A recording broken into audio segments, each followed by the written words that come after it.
Welcome to Reality Recapped, where I recap all of the trashiest reality shows. We're doing the Single Life Debbie edition. Please like and subscribe. This is a brand new channel. I can really use your support making it grow. That's what she said. Yep, that's what I just said. Remember Debbie of Colt and Debbie? She'd make his breakfast, drive him to and from work. She even bragged he probably didn't even know how to make a bed because she did everything for him. Hardly a June Cleaver, more like a Norma Bates mothering style. You know, make your child totally dependent on you instead of teaching them basic life skills. Make them your surrogate spouse, emotional and financial support system, and then sit back and watch the craziness unfold. Colt is a 30-something man baby, but this man baby is finally spreading his wings and creating a little distance between him and his mom. So what's a mom to do when her son finally leaves her? Find a spouse, of course. Debbie decides to get rid of her old, unsexy clothing. She's met someone through a friend. Producers! The house could use a bit of spring cleaning. What is all of this junk? I guess that's the bags section? What the hell is this pile? How many stuffed animals does one 69-year-old need?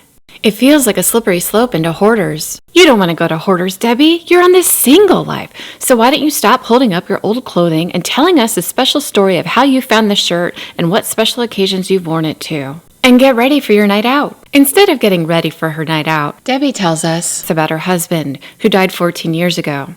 She met him in a bar, went home with him that night, and moved in with him 2 weeks later. They were married after 6 months. So slow and steady isn't Debbie's dating style. Debbie finally heads out. Thank goodness she didn't toss away those old go-go boots of hers, and she is dancing up a storm. And this guy, he looks horrified. Debbie is feeling herself on her night out with her girl squad. When an attractive waiter comes over, she asks him for a cocktail and laughs because she's so funny. Aubrey asks Debbie if she's dating anybody. Debbie says, yes, actually I have. I've been talking to somebody who lives in Canada. His name is Tony. She says she really likes him. He's a gentleman. He's very easy to talk to. He's a nice person. Audrey asks, so are you just texting or are you like sexting? She's like, oh no sexting, just texting. I have too much self-respect for that. And then they all laugh. Whenever Tony starts speaking sexually, Debbie says, you better stop because I can hear Bob. He's yelling from the drawer. Debbie tells us she's ready for the real thing and she's ready to put Bob away. And the producer's like, wait, who is Bob? You know, Bob. Battery-operated boyfriend? Wow, and that falls under things I never wanted to know for 1,000, Alex. Debbie tells us that she has a video date set up with Tony for the following day and she's excited to get to know him a little bit better. She says she feels like a teenager and she has a little crush and she's kind of acting that way too. She says she wasted 13 years after Harley, her husband, passed away and she doesn't want to wait anymore. So she really hopes that this works out and he seems like a really nice guy. Debbie says she's turning 70 and she'd really like to celebrate turning 70 with someone who's really close to her and someone who she loves with all of her heart. So it's the following day in fabulous Las Vegas, and Debbie is getting ready for her video chat date. She's very nervous, and she's hopeful that Tony is going to find her hot, sexy, and attractive. Debbie wants to make a really good first impression. She wants Tony to think she's sweet. Debbie, he's going to figure out who you are eventually. Tony lives about an hour from Vancouver in a place called Port Coquitlam. And I say it about as good as she does. But my boyfriend doesn't live there, and if he did, I would know how to pronounce it correctly. There's a sense of magic in the air. Can you feel it too? Oh, it's Christmas time. Santa! I feel sad, I can't help it. Got you on my mind. I don't know how to cope this, because it's Christmas time.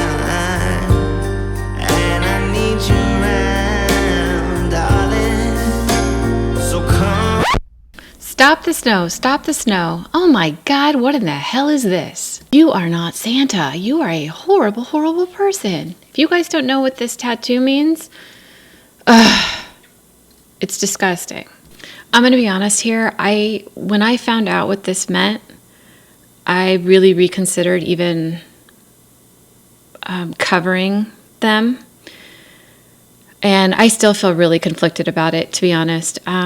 it's great to have entertainment, and it's great. This is like a lighter time, and it's fun to like just joke around and have a good time. But I feel like when people represent disgusting things like this and they're put on television, and clearly the show knows about it because they put up that picture of him, it's just really disturbing. I think we should have a higher bar for what we're watching and the people that get on TV. And this man is disgusting to me.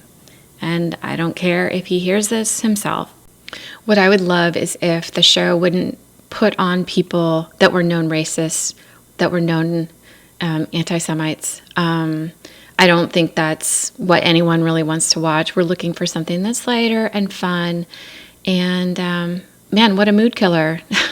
But I also don't want to pretend like it doesn't exist, because I think that's contributing to the problem. I think when people represent stuff like this, we should take them at their face value, and we should be very concerned about them and concerned about promoting who they are and their belief systems. So I'm going to ask a favor of you now. What do you think I should do? Would you like me to continue covering them? Yeah, I'm just so conflicted. I really don't know. I think it's important for viewers of the show to know what's really going on, though. And so, if anything, at least I put this out there, and more people will know about it. And it's on Reddit, too. So if you look that up on Reddit, you'll find more information. I don't want to go into the specifics of what the tattoo says and outlining what it means. It's just such a disturbing thing, and it just turns my stomach, honestly. I'm sorry to leave this on such a heavy note, but, I think it is something that needs to be talked about, and I don't know how many people actually know about this. I think it's important that we have people on TV that are reflective of our values, and that we, again, don't promote people that are crazy.